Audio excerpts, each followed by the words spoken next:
Sitting alone in my room, I found my mind wandering back to a time when everything changed, a time that still bore its marks on me. It was the day Dad introduced us to Jessica and her son, Jared. "Will, this is your new brother," Dad had said, motioning toward the scowling figure next to him. Jared, older and larger than me by 2 years, had the kind of face that looked like it hadn't smiled in a while. His eyes were cold, a shade of blue that felt more like ice than sky. "You're not my brother," he'd muttered under his breath, just loud enough for me to hear. From that day forward, our house became a battleground. Every shared space turned into a territory to be claimed. The living room couch, the last slice of pizza, even the remote control, everything was fair game. Despite it all, I'd tried to extend an olive branch. I remember once when I'd saved him the last cookie from the batch Mom used to make. Instead of a thank you, I got a sneer and a muttered insult. My heart sank that day. It was clear he didn't want peace. And yet, Dad seemed oblivious to it all. He would look at us with hope in his eyes, believing we could become real brothers if we just tried hard enough. But how could I forge a bond with someone who viewed my existence as an annoyance? Even though we lived under the same roof and shared the same last name, Jared was never my brother in any sense that mattered. We were two planets revolving around the same sun, close in proximity but worlds apart in every other way. In the end, all those years of tension and resentment had worn me down. I became adept at avoiding conflict, sidestepping his barbs and burying my own hurt feelings deep inside. But those buried feelings had a way of resurfacing, and tonight was one of those nights. I closed my eyes, pushing the painful memories away. It was no use dwelling on the past. I was older now, stronger. I could handle whatever Jared threw my way. But deep down, a part of me still wished things could have been different. If there was a silver lining to this cloud of familial discord, it was Lacey, Jared's younger sister. She was a year older than me, but a world apart from her brother in terms of personality. Her smile was infectious, her laughter even more so. She had this way of lighting up a room just by being in it. "Lacey's pretty cool, isn't she?" I remember asking Kim one day as we watched our stepsister flip through channels on the TV, humming along to some pop song playing in the background. Kimmy had looked at me, her face softening into a smile. "Yeah, she is." Kim and Lacey clicked right from the start. They were both into the same things: music, fashion, even the same corny sitcoms. It was like they were cut from the same cloth, two sides of the same coin. I remember one afternoon when they'd roped me into a makeover session. I'd protested at first, but their infectious laughter and sheer enthusiasm were hard to resist. "Relax, Will," Lacey had said, brandishing a makeup brush like a magic wand. "We're not going to turn you into a clown." In those moments, it was easy to forget about the storm brewing in the other parts of our house. The laughter that echoed through our shared spaces wasn't tinged with malice or resentment. It was pure and genuine. Lacey became the sister I never knew I needed, always there with a kind word or a comforting hug whenever Jared's antics got too much. And Kimmy, well, Kimmy was just Kimmy, my rock in this turbulent sea. But those moments of peace were fleeting and far between. The undercurrents of tension were always there, threatening to pull us under at any moment. I sighed as I pulled myself out of my memories. Looking back, I realized how much I'd relied on Lacey and Kimmy to navigate those troubled waters. I could only hope that, with time, things would change for the better. The years rolled on like an endless river, each day blending into the next. But with the passage of time, I noticed subtle changes in Jared. The icy glare that once dominated his face softened. His words, though still sharp, lost some of their sting. The transformation was slow, almost imperceptible. One afternoon, I found him hunched over our old coffee table, engrossed in a jigsaw puzzle. I watched from the doorway as he worked, his brows furrowed in concentration. "You need a hand?" I ventured. He looked up, surprise flashing in his eyes. For a moment, I thought he'd refuse, but then he shrugged and pushed the box towards me. We spent the rest of that afternoon working on the puzzle together. The silence between us was comfortable, a stark contrast to the charged quiet that usually filled our shared spaces. That day marked a turning point in our relationship. We began to talk. Not just the necessary exchanges required for cohabitation, but real conversations. We talked about school, about music, about life. He even began to open up about his own feelings, about how hard it was for him when Mom married Dad, and how he felt like an outsider in his own home. It was then I realized that we weren't so different after all. Our shared experiences brought us closer together. We found common ground in our love for classic rock and cheesy action movies. We began to hang out, not because we had to, but because we wanted to. Sure, we had our disagreements and heated arguments, but they were no longer driven by animosity, but by differences of opinion. It was during one such argument that Jared surprised me the most. "You're wrong, Will," he'd said, pointing an accusing finger at me. "About what?" I retorted, folding my arms across my chest. "The Godfather is better than Scarface." "I don't think so." "Then you're wrong," he repeated. But this time there was a grin tugging at the corners of his mouth. I stared at him, dumbfounded. Was that a joke? From Jared? Before I could respond, he'd thrown an arm around my shoulders, his laughter echoing through the room. In that moment, I realized that we had finally moved past our initial animosity. Looking back now, I can see how much our relationship has evolved. From enemies, we had become something akin to friends. It wasn't perfect, but it was progress. As for Jared, well, he was still Jared, stubborn and prickly, but he was also my brother, and for the first time in a long time, I was okay with that. High school hit me like a freight train. Suddenly everything was different. The hallways were larger, the classes were harder, and the kids, well, they were a whole new breed. Amongst all the new faces, there was one that stood out, Kelly. With her bright eyes and easy smile, she was a beacon in the chaotic sea of adolescence. Our paths crossed during the second week of school. I remember walking into English class, my heart pounding like a drum as I scanned the room for an empty seat. That's when I saw her, sitting at the back with her nose buried in a book. Taking a deep breath, I made my way over and took the empty seat next to her. "Hey!" I mumbled, trying to sound casual. She looked up from her book and flashed me a warm smile. "Hey." And just like that, I was smitten. From that day forward, Kelly and I became inseparable. We studied together, ate lunch together, even walked home together. She became my best friend and my biggest crush all rolled into one. One day after school, I invited her over to our house for dinner. Dad loved to grill and Mom was famous for her homemade apple pie. It was the perfect opportunity to introduce Kelly to my family. That night, as we all sat around the dinner table laughing and sharing stories, I could see how much my family adored Kelly. Her laughter filled our home with warmth, and her stories kept us all entertained.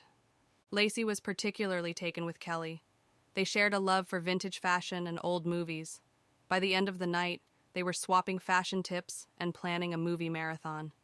Even Jared seemed to soften around Kelly. He cracked jokes and laughed along with us, a far cry from his usual brooding self. As for Dad and Jessica, they treated Kelly like she was already part of the family. They asked about her family, her interests, even her plans for college. As I watched Kelly interact with my family that night, I felt a sense of peace wash over me. For once in my life, everything felt right. I remember catching Kim's eye across the table. She gave me a knowing smile and winked. In that moment, I knew she understood how much Kelly meant to me.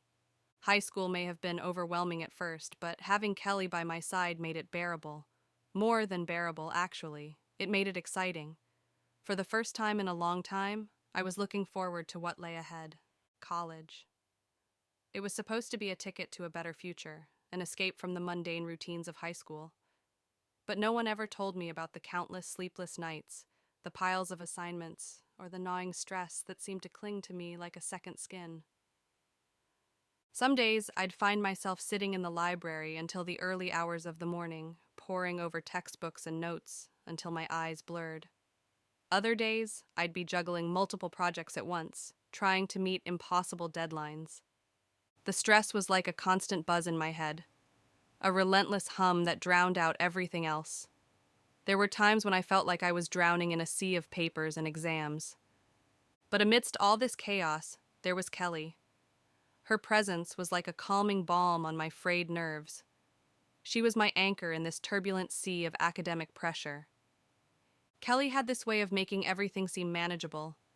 She'd help me break down complex assignments into smaller tasks, making them seem less daunting. Her encouraging words and unwavering faith in me kept me going even when I felt like giving up. I remember one particularly stressful night.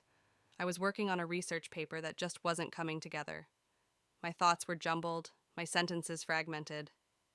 The more I tried to make sense of it all, the more confused I became. Kelly found me hunched over my desk, surrounded by crumpled sheets of paper and half-empty coffee cups. "Will," she said softly, her hand resting on my shoulder, "you need to take a break." I wanted to protest, to tell her that I couldn't afford to waste any time. But one look at her concerned face, and the words died on my lips. She led me away from my desk and made me sit on the couch. Then she disappeared into the kitchen and returned with 2 mugs of hot chocolate. We sat there, sipping our drinks and talking about everything but college. For a few precious moments, I was able to forget about my looming deadlines and just enjoy the comfort of Kelly's company. That night, Kelly reminded me that it was okay to take a break, to step away from the stress and recharge. She helped me realize that college wasn't just about academics. It was also about personal growth, about learning to balance responsibilities with self-care. Thanks to Kelly, I was able to navigate through the stressful world of college without losing myself in the process. It wasn't easy, but with her by my side, it was definitely manageable. After 3 years of hard work, I had finally found my stride in college. My grades were good, my professors seemed impressed with my work, and I had even landed an internship at a local tech company. I was living the college dream. Well, sort of. My family was proud of me, especially Dad. He would brag about my achievements to anyone who would listen. "That's my boy," he'd say, a broad smile on his face. And Kelly, well, Kelly was my rock through it all. She was always there, cheering me on and supporting me every step of the way. Her faith in me was unwavering, her love for me stronger than ever. One day after a particularly grueling study session, I got a text from Jared. "Hey," it read, "fancy a drink?" I stared at the message in surprise. This was unusual. Jared and I had grown closer over the years, but we rarely hung out outside of family gatherings. "Sure," I texted back. "Where do you want to meet?" "McKinnon's," he replied almost instantly. 7 p.m. McKinnon's was a small bar near campus, quiet and unpretentious, just like Jared. That evening as I walked into McKinnon's, I spotted Jared sitting at the bar, nursing a beer. "Hey," I said as I slid onto the stool next to him. He looked up from his drink and gave me a small nod. "Hey." There was an awkward silence as we both took sips from our drinks. I wasn't sure what to say or how to break the ice. "So," I began hesitantly, "how have you been?" He shrugged. "Same old." Another silence stretched between us, but this time it didn't feel as awkward. "You know," he said after a while, "you're doing pretty well for yourself, Will." I looked at him in surprise. Jared wasn't one for compliments. "Thanks," I replied, not sure what else to say. He nodded and took another sip of his beer. "Just remember to take it easy once in a while." His words echoed what Kelly had told me months ago. I realized then that Jared cared about me in his own way. "You're right," I said, raising my glass. "Here's to taking it easy." We clinked our glasses together, and for the rest of the evening we talked and laughed, forgetting about our stress and responsibilities, if only for a little while. Jared's eyes sparkled with mischief as he slid another beer my way. "One more won't hurt, Will." I squinted at the frothy glass, my mind a fuzzy cloud. "You sure about that?" Jared simply laughed, raising his own drink in a silent toast. Against my better judgment, I took the glass and clinked it against his. The night was young, or so I told myself. We continued to drink, our laughter growing louder, and our conversations more nonsensical with each passing minute. I wasn't a big drinker, and my tolerance was embarrassingly low. but there was something liberating about letting loose, about laughing freely without a care in the world. As the night wore on, my vision blurred, and the room started spinning. I tried to steady myself, gripping the edge of the bar tightly. "Whoa," Jared said, his voice oddly distant. "I think that's enough for tonight." I tried to protest, but my words slurred together into an unintelligible mumble. Jared chuckled, helping me off the stool and wrapping an arm around my shoulder for support. The world outside was a dizzying swirl of colors and sounds. Jared guided me through the streets, his steady presence keeping me grounded. "Where are we going?" I managed to ask, squinting at the blurry buildings around us. "My place," he replied simply. We stumbled into his apartment a few minutes later. It was surprisingly neat, not at all what I'd expected from Jared. He led me to his couch, helping me lie down. My head spun as I sank into the soft cushions. The room around me wobbled and swayed like a ship on stormy seas. Jared disappeared for a moment before returning with a glass of water and a couple of aspirin. "Here," he said, holding out the items. "You'll thank me in the morning." I took them with a grateful nod, downing the pills and chasing them with water. The cool liquid was a welcome relief against the dryness in my throat.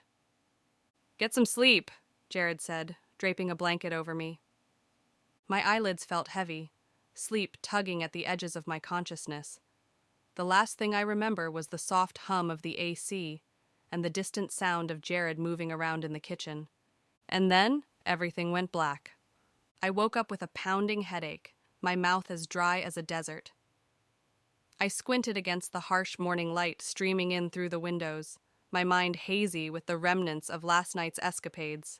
The hangover was brutal, a grim reminder of my overindulgence. Slowly, I sat up, the room spinning around me. I glanced around and realized I was at Jared's place. A blanket was draped over me, and an empty glass sat on the coffee table, a testament to Jared's unexpected hospitality. Gritting my teeth against the throbbing pain in my head, I pushed myself off the couch and stumbled towards the bathroom. I splashed cold water on my face, hoping to wash away the remnants of last night's fog. With a deep sigh, I left Jared's apartment and headed home. The fresh air helped clear my mind a bit, but it did nothing to alleviate the dull ache in my skull. Back at home, I tried to focus on the project that was due next week. But my concentration wavered, my thoughts continually drifting back to last night. The sound of laughter, clinking glasses, and something else. Something that made my stomach churn with unease. Just as I was about to delve deeper into that unsettling thought, my phone rang. It was Dad. "Will," he began without preamble. His voice was stern, disappointment lacing his words. "Dad," I replied tentatively. "I heard about last night," he said, his tone icy. I felt a cold shiver run down my spine. "What do you mean?" "You were seen at McKinnon's with some girl." My heart dropped into my stomach. "No, Dad, it wasn't like that. Kelly is a wonderful girl," he cut me off. "She doesn't deserve this." "Dad, listen. I thought I raised you better than this, Will." The accusation stung. "Dad, you're wrong. I would never cheat on Kelly." But the line was already dead. I stared at the phone in my hand, a heavy knot forming in my chest. How could things have spiraled so out of control? My heart pounded in my chest, a drum echoing the turmoil swirling inside me. Dad's words rang in my ears, a harsh verdict passed without a fair trial. Before I could gather my thoughts, my phone buzzed again. This time, it was Lacey. "Will," she said as soon as I answered. Her voice held a cold edge I had never heard before. "Lacey, listen." "I heard about last night," she cut me off, her words sharp as knives. "You were seen with some girl at McKinnon's." My mind raced, trying to make sense of the allegations. The night was a blur, but I knew one thing for certain. There was no other girl. "No, Lacey," I said, desperation creeping into my voice. "It's not what you think." "I hope for your sake that it isn't," she replied coldly. "We're having a family meeting at Mom and Dad's house tonight. Be there. And with that, she hung up.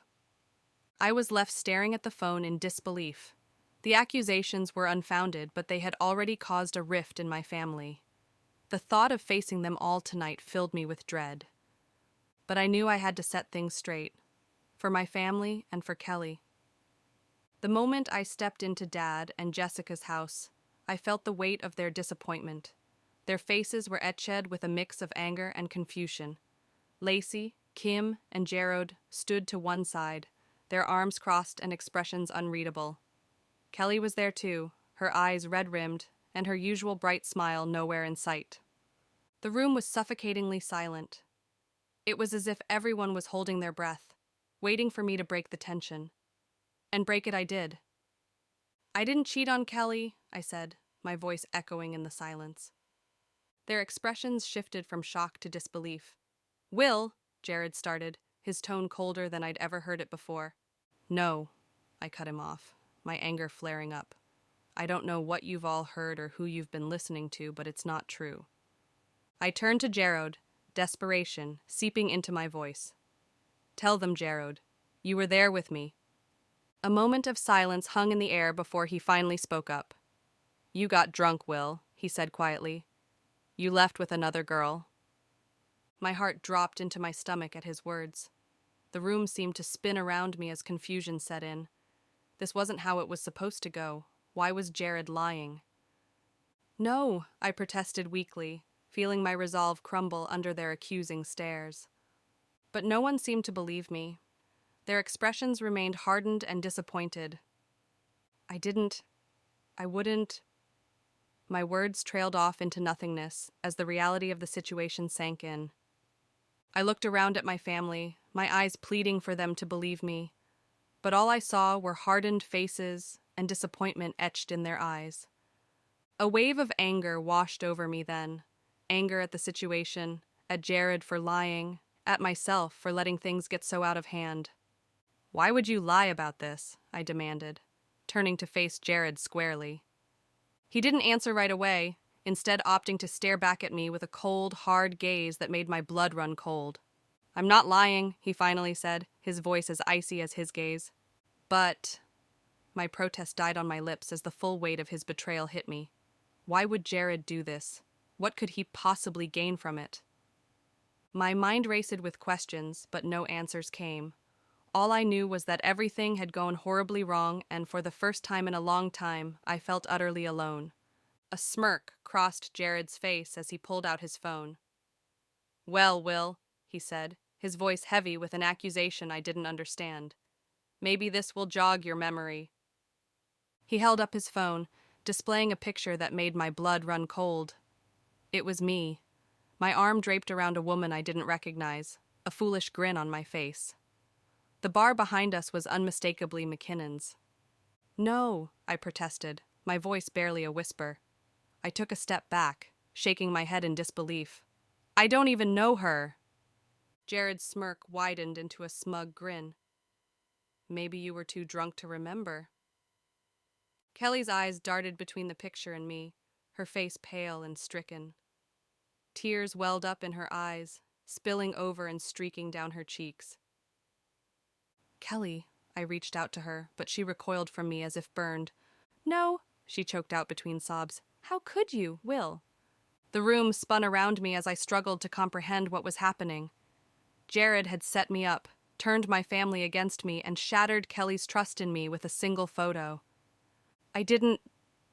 My voice broke, my heart shattering under their accusing stares. But it was no use. They had already made up their minds, and no amount of pleading or denying would change that. "Dad, I began, but he held up a hand, silencing me. "Will," he said, his voice stern and filled with disappointment, "I think you should leave." His words hit me like a punch to the gut, my own father turning against me. "But Dad, I didn't—" He shot me a warning look. "Now, Will!" The room fell silent as everyone watched me. Their faces were masks of disbelief and disappointment. I felt my cheeks flush with humiliation. I had never felt so alone. "I didn't do it," I insisted weakly, but my voice echoed hollowly in the tense silence of the room. Kelly was crying now, her sobs echoing painfully in the quiet room. My heart ached at the sight of her tears. "I swear, Kelly," I pleaded, reaching out to her once more. But she flinched away from my touch as if it burned her. The rejection stung more than any words could have. With a heavy heart, I turned towards the door. As I walked out, I could feel their eyes on my back, eyes filled with disappointment and betrayal. The cool night air hit me as I stepped outside, but it did nothing to alleviate the burning shame and confusion that swirled inside me. I didn't understand what had just happened. All I knew was that my family believed that I had betrayed them, and Kelly. I glanced back at the house one last time before walking away into the night. The door to my room closed behind me with a soft click, the sound echoing in the empty space.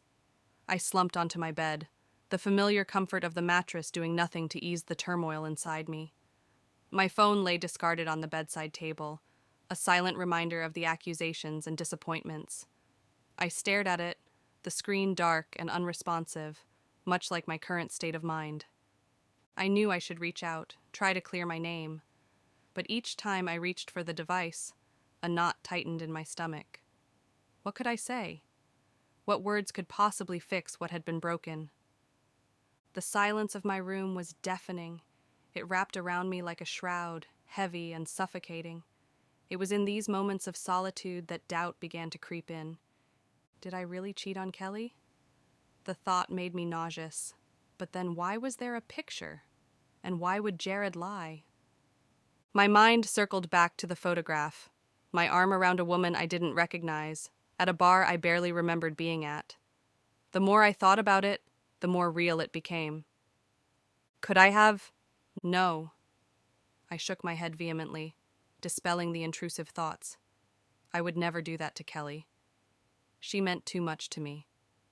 But what if Jared wasn't lying? What if it was all true? What if in my drunken stupor, I had betrayed not just Kelly, but my entire family? The walls of my room seemed to close in on me as doubt continued to gnaw at me. My mind was a whirlpool of questions and fears, pulling me deeper into uncertainty. I tried to remember that night, tried to piece together the fragmented memories, but all that came back was laughter, clinking glasses, and an increasingly blurry vision. Was it possible? Could I have cheated on Kelly and not remember it? The mere possibility sent waves of self-loathing through me. How could I have let things get so out of hand? My mind was a battlefield, one side staunchly defending my innocence, while the other pointed out every piece of incriminating evidence. And through it all, one question remained. Why would Jared lie? Kelly refused to speak to me. Her silence was a sharp, constant reminder of the mistake I'd made. But as days turned into weeks and weeks into months, I had no choice but to pick up the pieces and move on. I threw myself into my studies, letting the rigors of college life consume me. It was easier to drown in books and assignments than to face the truth of what had happened. As time passed, I managed to secure an internship that eventually turned into a promising career. My life had taken a turn for the better, but it was a bitter victory. The success tasted like ash in my mouth without Kelly by my side to share it. Jessica and Lacey were the only ones from my family who still spoke to me. Jessica was understanding, offering comfort in her own quiet way. She didn't ask about that night or push me for answers I didn't have. Lacey, however, was a different story. She was distant at first, her disappointment evident in every word she spoke and every look she gave me. But as time passed, she softened, her anger giving way to a hesitant acceptance. One day, Lacey dropped a bombshell. Kelly started dating someone else. My heart sank at her words. Despite everything that had happened, a part of me had held on to the hope that one day we could reconcile our differences. But that hope was crushed under the weight of her revelation. I smiled and pretended like I was happy for her, hiding the hurt behind a mask of false cheerfulness. Lacey seemed oblivious to my pain, or maybe she chose not to see it. Life went on. I graduated college and started my career while Kelly moved on without me and found happiness with someone else. And through it all, I carried the burden of that one night, a reminder of the price of a single mistake. My heart pounded in my chest as I read Lacey's message. Something important? The vague invitation sent a jolt of anxiety through me. My relationship with my family had been strained, to say the least, and I wasn't eager to open old wounds. Despite my apprehension, I agreed to meet her. The curiosity gnawing at me was too great to ignore. I arrived at the small cafe Lacey had chosen, a quaint little place with mismatched chairs and a cozy atmosphere. As I approached the table, I was surprised to see Kimmy sitting there as well. We hadn't spoken much in the last couple of years, and seeing her now felt oddly jarring. "Will," Lacey greeted me with a small smile, patting the seat next to her. Kimmy simply nodded, her face unreadable. We ordered our food and made small talk until our plates arrived. It was only after we had finished eating that Lacey finally broached the subject we were all dancing around. "I ran into someone the other day," she began, her voice uncharacteristically shaky. "I recognized her from that video Jared showed us." My heart pounded in my chest as she pulled out her phone and showed me a picture of a woman I barely recognized, Lauren. "She was shocked when I confronted her," Lacey continued. "She denied ever going home with anyone from a bar." I could feel my breath hitching in my chest as she relayed their conversation. Lauren had denied everything. The one-night stand, leaving the bar with me. "I showed her your picture," Lacey said, meeting my gaze steadily. "She remembered taking it but insisted nothing happened between you two." A wave of relief washed over me so strong it left me breathless. I was innocent. But as quickly as relief flooded in, it was replaced by a burning anger. I turned to Kimmy, my gaze hardening. "You believed him," I spat out, my voice low and accusing.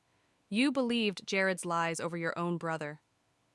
Kimmy flinched at my words but didn't say anything. "How could you?" The words tumbled out before I could stop them. "How could you believe him over me?" The cafe fell silent around us as everyone turned to look at our table. But I didn't care about the stares or the whispers. All that mattered was that finally, after all these years, the truth had come out. And yet, the damage had been done. Kimmy stared at me, her eyes wide with shock. The color drained from her face, and she seemed to shrink in her seat. She opened her mouth to say something, then closed it again, as if struggling to find the right words. "Will," she began, her voice barely above a whisper. I didn't want to believe it. But the evidence, Jared." She trailed off, wringing her hands in her lap. I could see the regret in her eyes, but it did little to quell my anger. "You should have trusted me," I snapped, my voice sharp. "You should have known I would never do that to Kelly." "I know," Kimmy whispered, looking down at her hands. "I'm sorry, Will." The words hung heavy in the air between us. An apology. After all this time. "It's too late for sorry," I said bitterly. Kimmy flinched as if I'd slapped her. "Will?" But I didn't want to hear it. My sister had chosen to believe a lie over my word, and that hurt more than any betrayal ever could. "No," I cut her off. "You chose your side, Kim." And with that, I pushed back from the table and walked away from my sister, leaving behind a shattered trust and a broken family bond. "Wait! Will!" I could hear Lacey yell as I left the cafe. I was too angry to turn back. My phone buzzed incessantly on the table, the screen lighting up with a slew of incoming calls and messages. Mom, Dad, Jared, even old friends I hadn't spoken to in years were reaching out. Each notification was a jab to my already raw emotions. Ignoring them, I left my phone on the table and retreated into the solitude of my apartment. The cold silence of the room echoed my own icy detachment. I didn't want to talk. Didn't want to hear apologies or attempts at reconciliation. Not yet. I spent the days following Lacey's revelation in self-imposed isolation. The world outside continued to spin while I stood still, grappling with a truth that was both liberating and devastating. A week later, Lacey called again. "Will," she said, her voice shaky over the phone. "It's about Kelly." My heart skipped a beat at her name. I hadn't spoken to Kelly since that night, the memory of her tears still too fresh. "She found out," Lacey continued, "about Jared's lie." The line went silent for a moment before she added in a whisper, "She's not taking it well." The words hit me like a punch in the gut. I had moved on from Kelly, accepted that we were over, but hearing that she was hurting because of me twisted a knife in my heart. Lacey went on to tell me that Kelly had been depressed ever since she learned about Jared's lie. She had been distancing herself from everyone around her, including her new boyfriend who had eventually broken up with her. The news felt like a heavy weight pressing down on me. Kelly was suffering because of something I didn't do and couldn't control.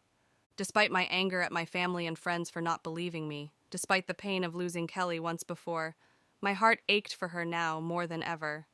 I wanted to reach out, to comfort her, but I was frozen in place by my own uncertainty. As the night drew on and the calls and messages kept pouring in, I realized that this wasn't something I could ignore or run away from any longer. I was innocent, and it was time everyone else knew it too. I sat across from Jessica, my hands wrapped around a steaming cup of coffee. Her kitchen was warm and inviting, a stark contrast to the chill that had settled in my heart.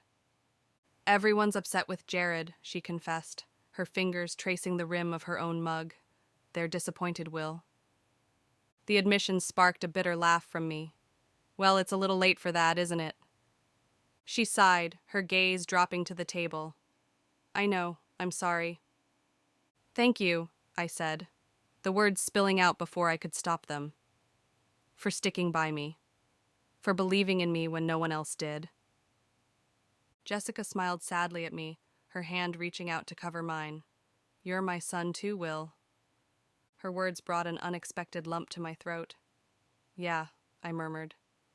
"I guess I am." Our conversation turned towards Kelly then. Jessica was careful with her words, tiptoeing around the subject as if afraid of setting off a landmine. "I heard about Kelly," I admitted finally, my voice barely above a whisper. "She's not doing well," Jessica said gently. Anger flared up in me again, but this time it was directed at Kelly. How could she have moved on so easily? How could she have not believed in me?